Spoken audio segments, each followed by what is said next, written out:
پارتی د جوینا خۆدە دگەل بەشێک ژنۆنەرێن کۆنسڵخانەیان لە هەرێمی ڕاگهاند هەنێک ئالی بێ پشتەوانیە دەستێن دەرڤەن دخوازن چەک بکڕن و ئاسایشە بەشێک ژێ ناوچەین هەرێما کوردستانê تێک بدن بەشێک ژە ئالیên سیاسیên herêmê lê servê lêdwan û axiftinên partî hatine deng û persiva partîdan tevgera goran ragihand partî dixwaze bê vê nûçeyê siyaseta xwe ya şikestî veşêrê û raya giştî bixapêne. لە سەرەتاوە بیرۆکەی دروستبوونی بزوتنەوەی گۆڕان لە دەرەنجامی ئەو سیاسەتە غەڵەت و سەقەتە بووکە لە کابینێک لە دوایەکەی حکوومەتەکەی شیروان بەرزانی و دە ساڵی ڕابردوو سەرۆکایەتەکەی مەسئول بەرزانی میلەتیان تووشی قەیرانێک کردووە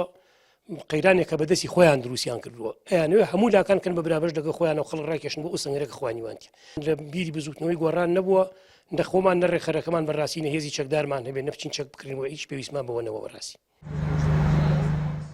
لێگۆری زانیاریên NRT یەکێتی ناڕازایەتیا خۆ لێ سەرڤێ نووچەیە گەهاندیە وەزارەتە نافخۆیە هەرێمێ داخوازکریە لێپرسین دگەلوان کەسا دەبێ و ئەف بابەت بەڵاوکردنە و هەواڵە و نووچەیەن ناڕاست بەڵاو دکن.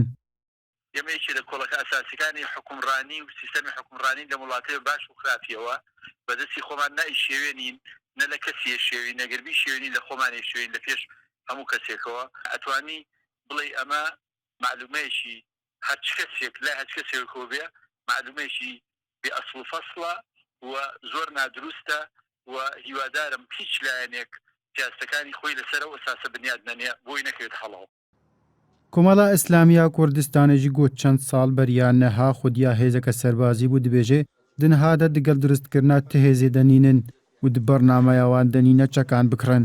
کۆمەڵ هەل لە سەرەتاوە ئەوەی ڕاگەیاندەوە لەگەربوونی میلیشیانیە بۆ هیچ لایەنێکی سیاسی لەگەڵ ئەوەیەکەوە هێزی هەرێمی کوردستان خاوەنی هێزێکی چەکداری نیشتمانی بێ و هەموو لایەنە سیاسیەکان